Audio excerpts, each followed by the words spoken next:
Welcome, students, and school life. School life is the best and happiest part of every student. They live with no worries and tension. Student किसी भी as का हो सकता है. A small kid, school going student, college student or an intern. हम सभी life के fundamental rules like punctuality, obedience, performing duties and moral values ये सब अपनी एजुकेशन के साथ ही साथ सीखते हैं. टीचर्स की teachings and parental guidance for good and bad, right and wrong, सही और गलत की समझ भी हमें इसी उम्र में मिलती है. एक छोटा बच्चा स्कूल में एंटर होते साथ ही नॉलेज इंस्टॉल करने के लिए तैयार हो जाता है. उसे समझ में आता है कि समाज क्या है और समाज में उसे रहना कैसे है. बट कीपिंग इन व्यू कोविड-19 ने आज ऑनलाइन एजुकेशन को इंट्रोड्यूस किया है. Online tools for teaching like Hangouts, zoom, Google classroom etcetera. पर ये एजुकेशन भी उन बच्चों तक पहुंच सकती है जिनके पास स्मार्टफोन्स के साथ ब्रॉडबैंड कनेक्शन भी है, क्योंकि भारत में ज़्यादातर गांवों में स्ट्रॉन्ग ब्रॉडबैंड कनेक्शन ही नहीं है और कुछ गांवों में तो बिजली भी नसीब नहीं होती. सो लेट्स फाइंड आउट, क्योंकि पोस्ट लॉकडाउन 5 months लेटर मंदिर, मस्जिद, गिरजाघर, गुरुद्वारे तो खुल गए, but school, college, it all remain shut. बहुत समय तक बंद रहे. तो क्या स्कूल कॉलेजेस में जाए बिना पढ़ाई हो सकती है? Can we get a real education without going to school, colleges and university? Let's find it out. Welcome भाई साहब. Thank you. भाई साहब, एजुकेशन हैज़ चेंज्ड ड्रामेटिकली. बहुत ही ड्रामेटिक परिवर्तन आया है एजुकेशन में. स्कूल में स्टडीज से सडन शिफ्ट हमारा घर ही क्लासरूम बन गया. तो क्या ऐसे में एक स्टूडेंट कंसंट्रेशन से, एकाग्रता से और वही पढ़ाई जो स्कूल में करता था वो कर सकता है? वास्तव में प्रैक्टिकल में तो हुआ नहीं. लेकिन जो बच्चे होशियार हैं बहुत, वो तो ऑनलाइन बहुत कुछ ग्रहण कर सकते हैं. लेकिन जो बच्चे मीडियम और उससे नीचे हैं, उनके लिए तो बहुत कठिन काम हुआ. अभी एक स्कूल की क्लास में टीचर होती है, बच्चे पूछ सकते हैं, दोनों फेस टू फेस होते हैं, तो एक अच्छा कम्युनिकेशन रहता है. दूर से कोई कुछ सुना रहा है, हम ऑनलाइन पढ़ रहे हैं, उसमें बहुत सारी चीज़ें मिस हो गई. इसलिए बहुत बच्चे, जैसा कि माँ बाप बताते रहे, कि एजुकेशन को छोड़ के कहीं और चले गए, कुछ और देखने लगे. और बहुत बच्चे घरों में रहते हैं. देखिए, ये तो हुआ एजुकेशन के फील्ड का नुकसान, कि उतनी एफिशिएंसी तो इसमें आ नहीं पाई. फिर क्या होता है, बच्चे जब स्कूल में जाते हैं तो उनके जो फ्रेंड्स उन्हें मिलते हैं, एक खुशी का माहौल रहता है. बच्चे सवेरे तैयार होके जा रहे हैं, दौड़ते भागते, एक एन्जॉयमेंट के साथ, उससे उनका ब्रेन फ्रेश होता है. अब घर में मान लो बच्चा खाना खा रहा था, उसे कहा पढ़ो, ऑनलाइन क्लास आ रही है, अभी वो आधे मन से पढ़ेगा ना. मान लो वो सो गया था बैठे बैठे, उसे कहा चलो पढ़ना है अभी तुम्हें, कहाँ उसका ब्रेन एक्टिव होगा. तो टोटल बहुत बड़ी गिरावट एक इस फील्ड में आ गई, क्योंकि फ्रेंड सर्किल में बच्चे जाकर उनका एक हेल्थ वाइज डेवलपमेंट तो होता ही है, पर साइकोलॉजिकल डेवलपमेंट बहुत होता है. ये बहुत आवश्यक है. बहुत लोग इस चीज़ को जानते नहीं हैं. अब घरों में वो रहे, देखिए बहुत से बच्चे इरिटेट रहने लगे. नेचुरल है, माँ बाप के साथ ज़्यादा समय बिता रहे. अब माँ कुछ कहती रहेगी सारा दिन. अब माँ का तो काम होता है, पढ़ता नहीं है, ये नहीं करता, वो करके, अभी ये है वो है, तो बच्चे इरिटेट होने लगे. अच्छा, साइकोलॉजिकली वो अनहेल्दी हो गए, मेंटली दे गॉट अनहेल्दी. ये बड़ी सूक्ष्म चीज़ है। क्यों? जब एजुकेशन नहीं थी, जब स्कूल कॉलेज नहीं जा रहे थे, तो सारा दिन व्हाट्सएप पे, फ़ोन पे, टीवी पे रहने लगे और लोगों को ये पता नहीं कि इन चीज़ों पे ज़्यादा रहने से मेंटली एक व्यक्ति वीक होता है, उसके विचार नेगेटिव होते हैं, एक बहुत बड़ा डाउनफॉल उसके जीवन में आता है। तो ये बहुत बड़े बड़े नुकसान ऑनलाइन एजुकेशन से हुए हैं। ठीक है, थोड़ी बहुत एजुकेशन तो चालू रही, क्योंकि मनुष्य की नेचर है, एक चीज़ बंद है तो वो दूसरी खोज लेता है, कुछ ना कुछ तो उसे करना ही होता है। और स्टूडेंट्स भी बताते हैं, कई जो होशियार हैं वो तो बताते हैं हमारा तो सब कुछ ठीक ठाक चला, लेकिन जो होशियार नहीं हैं वो कहते कुछ समझ में ही नहीं आता था हमारे तो। स्कूल में होते तो पूछ सकते थे, वहाँ तो क्या पूछते थे, अगर पूछते भी थे तो एक साथ सब पूछते थे। भाई साहब, यू हैव अ पॉइंट कि घर पे बैठ के जब हम पढ़ते हैं तो बहुत सारी क्वेरीज या डाउट्स क्लियर नहीं होते हमारे, जो कि स्कूल में हम इमीडिएट पूछ सकते हैं। वाइल स्टेइंग एट होम, खुद ही एजुकेट होना, तो there is lot of fear. और ये तो अमेरिकन मेडिकल एसोसिएशन ने भी बोला है कि ये कोविड-19 के द्वारा जो एजुकेशन प्रोग्राम स्टार्ट हुआ है उससे psychological damages, fear of failure का डेवलपमेंट बहुत ज़्यादा दिखा है स्टूडेंट्स में। बिल्कुल ये ठीक बात है, क्योंकि मनुष्य में जब वो प्रिपेयर नहीं होता किस चीज़ के लिए तो एक सटल फियर घर करने ही लगता है। कभी कभी वो बच्चों को पता भी नहीं चलता, लेकिन वो बढ़ते बढ़ते वो जीवन को अफेक्ट कर देता है। फिर पूरे जीवन में उनको ये फियर ऑफ फेल्योर लगा ही रहेगा। वो बिजनेस करेंगे, नौकरियों में जाएंगे, किसी ऑफिसर के नीचे काम करेंगे, तो उन्हें एक भिन्न भिन्न रूप से फियर काम करता ही रहेगा। इसलिए ये एक नेगेटिव चीज़ हो गई और मैं सभी स्टूडेंट्स को कहूँगा इससे जल्दी मुक्त हो जाएं। तो कैसे मुक्त हुए? देखिए, मुक्त अब तो स्कूल कॉलेज भी खुलने लगे हैं और जो बच्चे घर से नहीं जा रहे, माँ बाप नहीं भेज रहे या बच्चे नहीं जाना चाहते, दोनों चीज़ें हो गई हैं। कईयों के माँ बाप डर रहे हैं कोविड के कारण और उनको वैक्सीनेशन भी नहीं हुआ है, बच्चों का, छोटे बच्चों का अभी आया ही नहीं है। तो माँ बाप का तो डरना बड़ा नेचुरल है, क्योंकि बच्चे छोटे, जो प्राइमरी के बच्चे, उनकी हम बात कर रहे हैं। तो भाई इनको कुछ हो न जाए, एजुकेशन से ज़्यादा इम्पोर्टेंट है इनका लाइफ। लेकिन जो थोड़े बच्चे बड़े हो रहे उनमें ये प्रॉब्लम संभव हो रही है, फियर ऑफ फेल्योर। अभी उनको अपने में आत्मविश्वास बहुत बढ़ाना पड़ेगा और ये अब टीचर्स का काम है। जो ऑर्गेनाइजर्स हैं उनको भी इस पे ध्यान देना चाहिए कि कुछ ऐसी टीचिंग्स बच्चों को दी जाए, चाहे साइकोलॉजिस्ट के द्वारा, चाहे राजयोगियों के द्वारा, कि उनका जो ये फियर है वो निकल जाए। क्योंकि अब सब कुछ ओपन हो गया है, फिर से ख़त्म हो गया है वो पीरियड पास आउट, तो अब उनके अंदर जो भय पैदा हो गया इसको निकालना बहुत ज़रूरी है। और अगर हम स्पिरिचुअली बात करें तो मैं सभी स्टूडेंट्स को कहूँगा कि एक अवेयरनेस सभी ले आएं कि हम भगवान के बच्चे हैं and he is almighty, therefore we are also very powerful. तो हम बहुत पावरफुल हैं, हम असफल क्यों होंगे? होंगे ही नहीं। सफलता तो हमारा जन्म सिद्ध अधिकार है। हम मेहनत करेंगे और सफल होंगे तो ये फियर तेजी से समाप्त हो जाएगा। सफलता मेरा जन्म सिद्ध अधिकार है, बिल्कुल। मैं असफल क्यों होंगी? इससे क्या होगा?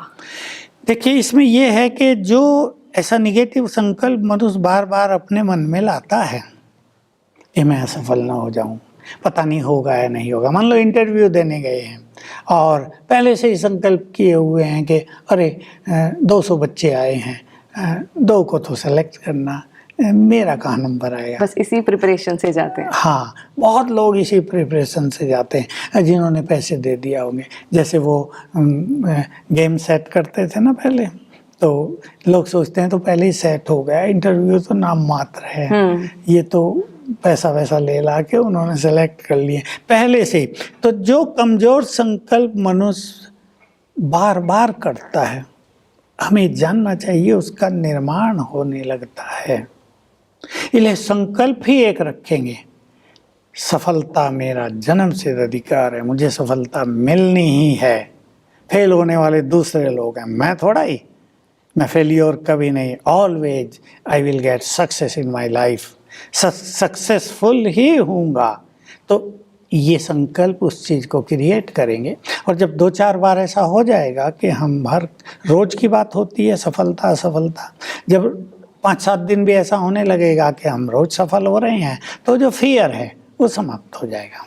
हम रोज सफल हो रहे हैं यहाँ तक भी ठीक है। फॉर इंस्टेंस, मैं अपने आप को ऐसे प्रिपेयर करती हूँ कि सफलता मेरा जन्म सिद्ध अधिकार है और सफलता देख भी रही हूँ, but at some point of life कभी फेलियर को भी फेस करना पड़ता है। उस समय जब फेलियर आए, मैंने तो अपने आप को ट्रेन किया एलिवेटेड थॉट से, एंड आई अंडरस्टैंड, मैं समझती हूँ कि ये मेरे लिए हेल्दी है, it is building up my mind.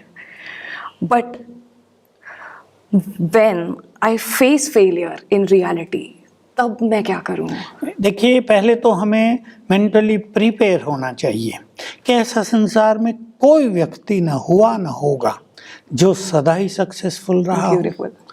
Failure कहीं ना कहीं हर व्यक्ति को फेस करना पड़ता ही है, लेकिन हमें अपने एटीट्यूड्स को बदल देना है कि कभी भी हम फेल्योर की लिस्ट में पहुंच गए बहुत मेहनत करने के बाद भी, तो हम उससे कुछ सीख लें। जो व्यक्ति हार से भी कुछ सीख लेता है, जो असफलताओं से भी कुछ सीख लेता है, वो सीख या वो हार उसके लिए सदा के लिए वरदान बन जाती है। इसलिए हार से घबराएंगे नहीं। अभी आप खिलाड़ियों को देख लीजिए, हार हुई, लेकिन भारत के लोगों ने, मंत्रियों ने, प्राइम मिनिस्टर ने, सबको उनको एनकरेज किया। देखो, लड़कियों का जो हॉकी का था, सेमीफाइनल से वो बाहर आ गई, लेकिन लोगों ने उनका साहस बढ़ाया। कोई बात नहीं, सरकारों ने उन्हें अवार्ड भी दिए बिना मेडल लिए ही। तो ये बहुत अच्छी परंपरा हुई, लेकिन उन्होंने निश्चित रूप से सीख लिया होगा कहाँ थोड़ी सी मिस्टेक हुई जिसके कारण हम आगे नहीं बढ़ पाए। तो फेल्योर को भी हम स्वीकार करें और निराश न हों। जब मनुष्य स्वीकार नहीं करता, ये भी होता है मनुष्य के साथ कि उन्हें बहुत मेहनत की थी, वो एक मान लो एक बैंक का ही कोई कंपटीशन दे रहा था, पीओ का एक कंपटीशन था, वो दे रहा था, बहुत मेहनत की थी, सबने कहा था इसका तो क्लियर होगा ही, लेकिन नहीं हुआ। तो कुछ समय के लिए निराशा मनुष्य के जीवन में आती है और आएगी, ये अननेचुरल नहीं है, नेचुरल है, लेकिन जल्दी ही बाहर निकल कर दोबारा अटेम्प्ट करना चाहिए। तो जो मनुष्य हिम्मत नहीं हारता, उसकी कभी हार होती नहीं है, ये पक्का रखना चाहिए, सफलता होगी ही। ऐसे सोच के हमें फेलियर की जो स्थिति आती है उसको क्रॉस कर लेना चाहिए। भाई साहब, ये तो समझ में आया कि फेलियर को भी पॉजिटिव एटीट्यूड डेवलप करके उससे भी सीख लेनी है, उससे निराश नहीं होना है। पर ये नॉलेज होने के बाद भी, ये ज्ञान होने के बाद भी, जब असफलता जीवन में आती है तो ऐसा लगता है कि पूरा नॉलेज गुम हो गया है, और फिर उस समय समझ में नहीं आता कि ये नॉलेज काम क्यों नहीं कर रहा है। पता तो है कि असफलता है, इससे भी पॉजिटिव एटीट्यूड डेवलप करके कुछ सीखूं मैं। ये बात बिल्कुल प्रैक्टिकल है, सत्य है कि बहुतों के साथ ऐसा ही होता है। विशेष करके जो युवा वर्ग है, उसकी जो नॉलेज है अपनी, वो बहुत विशाल तो नहीं होती, एक सीमाएं होती हैं, क्योंकि नॉलेज तो धीरे धीरे बढ़ती है, जैसे मनुष्य की आयु बढ़ती है, वो सीखता है, मैच्योरिटी आती है। सभी युवकों में उतनी मैच्योरिटी तो नहीं होती, इसलिए इस फील्ड में स्पिरिचुअलिटी हमें बहुत मदद करती है। जो प्रैक्टिकल स्पिरिचुअलिटी की बात हम करते हैं, तो नॉलेज के साथ, मान लो ये सारी नॉलेज किसी के पास है कि भाई फेलियर भी होता ही है मनुष्य, राइट, और उससे हमें कुछ सीखना भी है, और अब नहीं तो अगली बार हम सक्सेसफुल होंगे, लेकिन फिर भी निराशा, उदासी, खुशी चली गई। इसमें जो लोग हैं आसपास, परिवार वाले, उनको भी थोड़ा समझदारी से काम लेना चाहिए। लोग क्या है, आजकल बोलने में देर नहीं करते, मतलब कमेंट्स करने में जरा भी हिचकिचाते नहीं हैं, कुछ भी बोल देते हैं। देखा, तुम दूसरों को हंसते थे, दूसरों को कहते थे तुम्हारा लड़का कैसा हुआ है, बहुत बड़ाई करते थे अपने लड़के की, बड़ा होशियार। तो ये जो बातें चलती हैं ना, ये पूरा सराउंडिंग ही हमारा इन्हीं बातों से ये जो रहता है। सराउंडिंग हमारा आजकल विशियस हो गया है ना, ये बड़ा निराश करता है युवकों को। लेकिन फिर भी जहाँ हमारे पास स्पिरिचुअलिटी होगी, स्पिरिचुअलिटी में जो राजयोग है जो हर स्टूडेंट्स कर सकते हैं, उसमें कुछ ज़्यादा मेहनत का काम नहीं है। 1-1 मिनट, 3-3 मिनट, 5-5 मिनट भी वो किया जा सकता है। तो इसमें हमारा माइंड पावरफुल होने लगता है, क्योंकि नॉलेज के साथ पावरफुल। इसलिए स्पिरिचुअल नॉलेज में हम ये बैलेंस सीखते हैं, नॉलेजफुल और पावरफुल दोनों का संतुलन हो जीवन में। तो जहाँ नॉलेज काम नहीं कर रही है, वहाँ अगर हम पावरफुल हैं तो जल्दी ही हमारी नॉलेज भी फिर से जागृत जैसी हो जाएगी जो भूल गई है, और नॉलेज और आगे हम बढ़ा पाएंगे अपनी, और पावरफुल होने के कारण हम निराशा के अंधकार से जल्दी बाहर आ जाएंगे। इसलिए जो हमारी एजुकेशन है, इसमें स्पिरिचुअलिटी को भी थोड़ा पुट दिया जाए तो ये एजुकेशन परफेक्ट हो जाएगी। Without spirituality our present education is incomplete.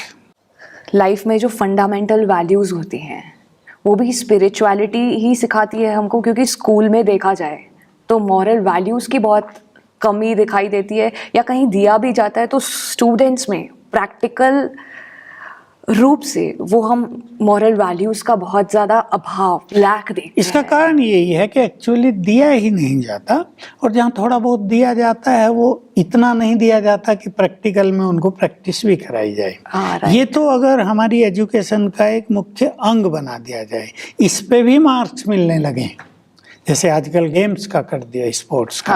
तो अब तक तो ये था फिजिकल एजुकेशन का, भाई वो साथ साथ चलती है, और अब ये करने जा रही हैं सरकारें कि उसके भी मार्क्स मिलें, तो इससे रियली बहुत बढ़ावा मिलेगा। ऐसे ही हमारी सरकारों को और हमारी एजुकेशनल ऑर्गेनाइजेशन को ये बात समझनी चाहिए कि हमें अपनी एजुकेशन से मनुष्य का निर्माण करना है, मनुष्य, रियल इंसान, मानवता से भरपूर।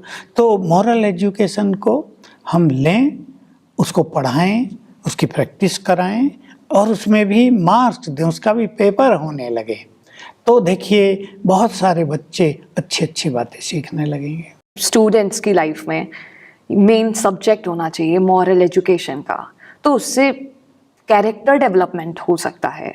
और आई फील कि फियर ऑफ फेलियर और जो साइकोलॉजिकल डैमेज, ये सबसे भी स्टूडेंट्स बच सकता है। और बहुत चीज़ें स्टूडेंट लाइफ के बाद उसे एक दूसरी लाइफ में भी तो जाना है। राइट। एक तो उसकी गृहस्थ की लाइफ होगी, दूसरी उसकी जॉब की, प्रोफेशन की, वो बिजनेस करेगा, कहीं ऑफिसर बनेगा, कोई इंजीनियर, कोई डॉक्टर बनेगा, वो भी उसकी एक लाइफ होगी। और डॉक्टर्स की लाइफ कितनी टेंस हो गई थी अभी, तो उसमें उससे मैनेज करना कि भागदौड़ की ज़िंदगी है, किट पहनी हुई है, उनको भी सांस नहीं आ रहा, प्यास लगी है और पसीना पसीना हो रहा है, एसी भी बंद करा दिए WHO ने।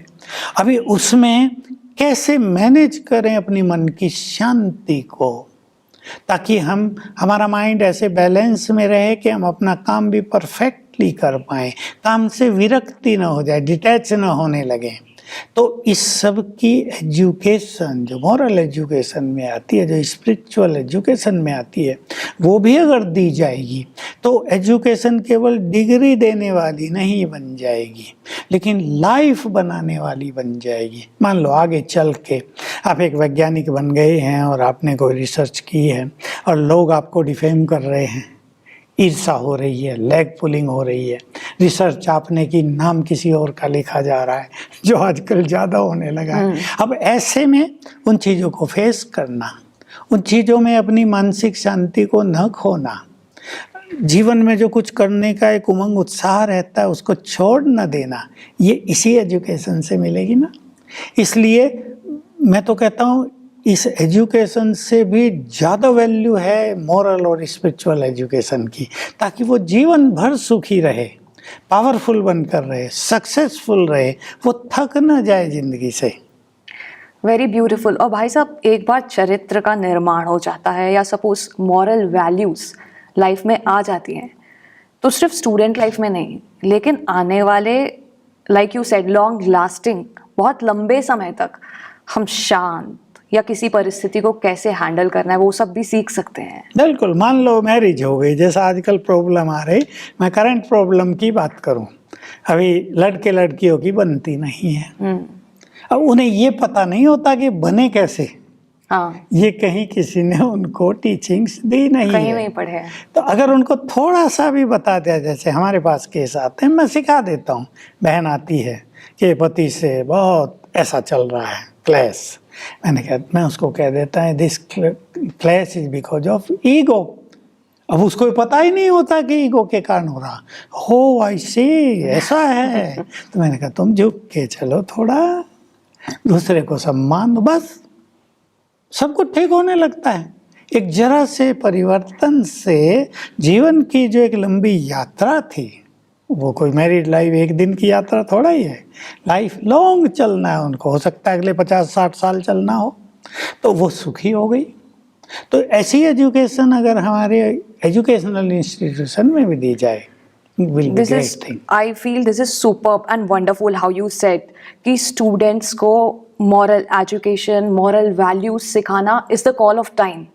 But how about the people who have crossed the student life? Like आपने बोला कि किसी की अभी शादी हो गई है, कोई अपने प्रोफेशन में है, लाइक डॉक्टर, इंजीनियर, साइंटिस्ट, पर उनको भी लाइक यू सेड उनको भी ज़रूरत है, उनको moral- ज़्यादा ज़रूरत है, उनको बहुत ज़्यादा ज़रूरत है, क्योंकि स्टूडेंट लाइफ में तो कोई चिंता नहीं, माँ बाप पैसा खर्च कर रहे हैं, Absolutely, carefree उनको कोई life. जिम्मेदारी नहीं, care free beautiful golden life. Happy. लेकिन जब वो आगे बढ़ गया है, उसको 2 बच्चे हो गए हैं, बच्चा बीमार है, उसकी चिंता, वाइफ को ये चाहिए वो चाहिए, उसकी चिंता। वो कैसे स्कूल में जाके मॉरल वैल्यूज, तो अभी तो जाएंगे नहीं, राइट? इसमें उनको स्पिरिचुअल जो एजुकेशन हमारे पास दी जाती है, वो सबके लिए, बड़ों के लिए है, छोटों के लिए भी है। वो लेकर वहाँ से ही मॉरल वैल्यूज सीखना प्रारंभ कर देना चाहिए। ये बिल्कुल प्रैक्टिकल सत्य है। हमारे यहाँ बड़े लोग आए 60 साल के, जो जीवन से दुखी थे, लड़ाई झगड़ा होता आया परिवारों में, 6 मास में शांत हो गए। उन्हें पता चला, कहते हैं और अगर हम पहले आ जाते तो कितना अच्छा होता है। ये जीवन के 30 साल हमने लड़ते लड़ते बिता दिए, हमारा जीवन कितना सुखी हो जाता अगर हम 20 साल पहले भी आ गए होते। तो उनके लिए स्पिरिचुअल एजुकेशन का मार्ग खुला है, राजयोग एजुकेशन का, कोई भी आकर उसको ले। हाउ नाइसली यू सेड भाई साहब कि मॉरल वैल्यूज लाइफ में या पूरे वर्ल्ड में किसी एक कैटेगरी की ज़रूरत नहीं है, it's the call of the time. ये तो सराउंडिंग में हर एक को, चाहे वो मैरिड हो, चाहे प्रोफेशनल हो, चाहे एक लाइफ स्टाइल रूटीन बन जाना चाहिए, for teacher, for parents, for every one. Thank you so much भाई साहब for such a wonderful guideline. Okay, Thank you. That's a new thing, isn't it? Moral values, not only for students, but it's for everyone around the world. Like professionals, doctors, engineers, etc. Parents, जो एक child या student के साथ connected रहते हैं, teachers, everyone should take on for moral values. और वो अब स्कूल में तो नहीं जा सकते, but through Raj yoga, through spirituality we can make it practical in our lifes. Students के लिए फियर ऑफ फेलियर जो कि कॉमन बन गया, उसको भी कॉम्बैट कर सकते हैं बाय इम्बाइबिंग दिस थॉट कि सफलता मेरा जन्मसिद्ध अधिकार है, मैं असफल तो हो ही नहीं सकता हूँ। और कभी कभी ये नॉलेज होने के बाद भी अगर फेलियर फेस करना पड़ जाए तो उसके लिए चाहिए पावर मिलेगा राजयोगा से। So that's all about practical spirituality. Thank you.